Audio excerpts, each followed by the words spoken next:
മുഖ്യമന്ത്രി സമയവും സ്ഥലവും തന്നാൽ അവിടെ വരാം, റെഡിയാണ്. അദ്ദേഹം തരട്ടെ, അദ്ദേഹം വന്നിട്ട്. അദ്ദേഹം ആ അബദ്ധം കാണിക്കില്ല എന്ന് എനിക്കറിയാം. അല്ലല്ല, ഞങ്ങൾക്ക് അവരുടെ രാഷ്ട്രീയ നിലപാടിനൊപ്പം അല്ലല്ലോ ഞങ്ങൾ നിന്നിരുന്നത്. ഞങ്ങൾ ഗവർണറുടെ കൂടെ അല്ലായിരുന്നു, ഗവൺമെൻറ്റിൻ്റെ കൂടെ അല്ലായിരുന്നല്ലോ. ഗവർണറും ഗവൺമെൻറ്റും തമ്മിൽ, കഴിഞ്ഞ ഗവർണറും ഗവൺമെൻറ്റും തമ്മിൽ ഒത്തുകൂടിയിട്ടല്ലേ ഇല്ലീഗലായിട്ടുള്ള അപ്പോയിൻമെൻറ്റ്സ് മുഴുവൻ നടത്തിയത് ഇല്ലേ? ചാൻസലർ, പ്രോ ചാൻസലർ കത്ത് കൊടുക്കണം എങ്ങനെ? വൈസ് ചാൻസലറുടെ നിയമനത്തിന് അവർക്ക് അധികാരം ഉണ്ടായിരുന്നോ? വിദ്യാഭ്യാസ മന്ത്രിക്ക് അധികാരം ഇല്ലാത്ത അധികാരം ഉപയോഗിച്ച് ഒരുമിച്ച് ചേർന്ന് നിന്നുകൊണ്ടാണ് അവർ മുഴുവൻ തെറ്റുകൾ ചെയ്തത്. ഇപ്പോൾ ഉള്ള പ്രശ്നം എന്താ? ഇപ്പോൾ ഉള്ള പ്രശ്നം എന്ന് വെച്ച് കഴിഞ്ഞാൽ ഈ വിഷയം, നിസ്സാരമായ കാര്യങ്ങളുടെ പുറത്തുണ്ടാകുന്ന ഈ വിഷയങ്ങളുടെ പുറത്ത് എന്തിനാ അങ്ങനെയാണെങ്കിൽ ആ സെനറ്റ് ഹോള് ഈ മതസംഘടനയ്ക്ക് കൊടുത്തെന്തിനാ? ഒരാൾക്ക് വാടകയ്ക്ക് കൊടുത്തിട്ട് പിന്നെ റദ്ദാക്കുകയാണോ ചെയ്യുന്നത്? ചാൻസലർ വരുന്ന പരിപാടി രജിസ്ട്രാർ റദ്ദാക്കാമോ? അങ്ങനെ അങ്ങോട്ടും ഇങ്ങോട്ടും തെറ്റാണ് ചെയ്യുന്നത്, അങ്ങോട്ടും ഇങ്ങോട്ടും ചെയ്യുന്നത് തെറ്റാണ്. ഞാൻ പറഞ്ഞ ഇതിൻ്റെ ഇരകളാകുന്ന കുട്ടികളല്ലേ, നമ്മുടെ കുഞ്ഞുങ്ങളല്ലേ. ഇവിടെ വേറെ വല്ലതും നടക്കുന്നുണ്ടോ? ഇതല്ലാതെ വല്ലതും നടക്കുന്നുണ്ടോ? യൂണിവേഴ്സിറ്റിയിൽ വൈസ് ചാൻസലർക്ക് യൂണിവേഴ്സിറ്റി കയറാൻ വയ്യ, അപ്പോൾ പ്രതിരോധം, ഉപരോധം. ഞാൻ ചോദിച്ചല്ല, സിസ തോമസിനോടൊക്കെ ഗവൺമെൻറ് ചെയ്തത് എന്താണ്? കോടതി തന്നെ ഇടപെട്ട് പറഞ്ഞല്ലോ ക്രൂരതയാണ് ചെയ്തതെന്ന്, ഒരിക്കലും ചെയ്യാൻ പാടില്ലാത്ത കാര്യം.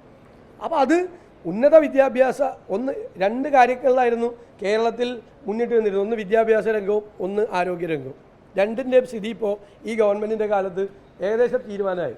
ഇപ്പോൾ തർക്കം നടക്കണത് എന്താ?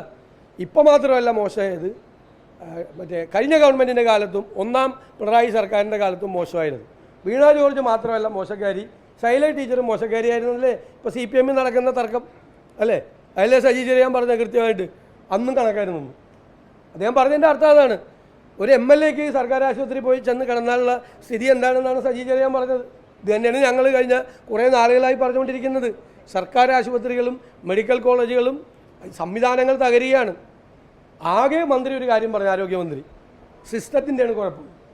അത് സത്യമാണ്. ആ സിസ്റ്റത്തിൻ്റെയാണ് കുഴപ്പം. ഇവർ ഇപ്പോൾ ഉണ്ടാക്കി വച്ചിരിക്കുന്ന സിസ്റ്റത്തിൻ്റെയാണ് കുഴപ്പം.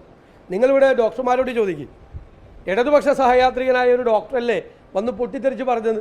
നിങ്ങൾ ബാക്കി ഡോക്ടർമാരോട് എല്ലാവരുടെയും ചോദിക്കും, എല്ലാവർക്കും രാഷ്ട്രീയമൊക്കെ ഉള്ളവരല്ലേ, എന്താണ് മെഡിക്കൽ കോളേജുകളിൽ നടക്കുന്ന സ്ഥിതി എന്താണെന്ന് ചോദിക്കും. ഗവൺമെൻറ്റിൻ്റെ ഇടപെടൽ എത്ര മോശമാണെന്ന് ചോദിക്കും. ഓരോ വിഷയങ്ങൾ വരുമ്പോൾ കൈകാര്യം ചെയ്യുന്നതിലെ പാളിച്ചകൾ നോക്ക്. ഒരു മീറ്റിംഗ് കണ്ടക്ട് ചെയ്യാൻ പോലും മര്യാദയ്ക്ക് പറ്റുന്നില്ല. മീറ്റിംഗ് കണ്ടക്ട് ചെയ്യാൻ അടിച്ചേൽപ്പിക്കുകയാണ്. വേറെ തരത്തിലാണ് ലാംഗ്വേജ്, വേറെ ഭാഷയാണ് അവർ സംസാരിക്കുന്നത്.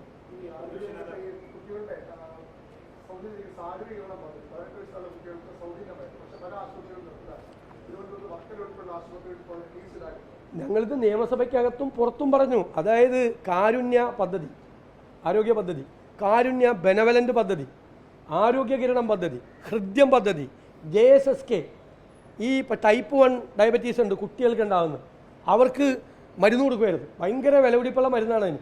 അത് എല്ലാം നിർത്തലായി, എല്ലാം വഴിയിലാണ് കിടക്കുന്നത്. അതാണ് പറഞ്ഞത്. ഇതെല്ലാം ഈ 1800 കോടിയാണ് കാരുണ്യ പദ്ധതിക്ക് കൊടുക്കാനുള്ളത്. ഇപ്പോൾ പ്രൈവറ്റ് ആശുപത്രികൾ കാസ്പ് കാർഡ് സ്വീകരിക്കേണ്ടെന്ന് തീരുമാനിച്ചു. ചില ആശുപത്രിക്ക് 200 കോടി 250 കോടിയൊക്കെ കൊടുക്കാനുണ്ട്. മെഡിക്കൽ കോളേജുകളിലെ ഈ HDC ഫണ്ടിൽ പൈസ ഇല്ലാത്ത എന്തുകൊണ്ടാണ്? ഈ കാരുണ്യ പദ്ധതിയുടെ പൈസ HDC എടുത്ത് കൊടുക്കുക. ഇല്ലെങ്കിൽ അത്യാവശ്യം മരുന്ന് മേടിക്കാൻ ആശുപത്രിയിൽ പൈസ ഉണ്ടായതിന് മുഴുവൻ അവർ പറഞ്ഞത് സത്യമാണ്, മുഴുവൻ സിസ്റ്റവും തയ്യാറാറില്ല.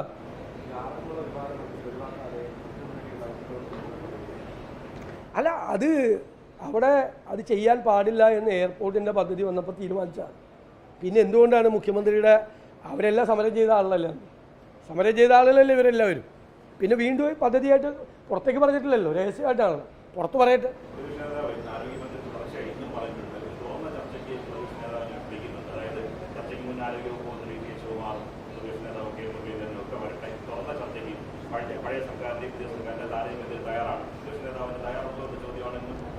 എന്തായാലും മുഖ്യമന്ത്രി സ്ഥലത്തില്ലല്ലോ, മുഖ്യമന്ത്രി അമേരിക്കയിൽ പോയിട്ട് തിരിച്ചു വരട്ടെ, എന്നിട്ട് അദ്ദേഹം ഒരു സമയവും സ്ഥലവും തന്നാൽ ഞാൻ അവിടെ പോവാം.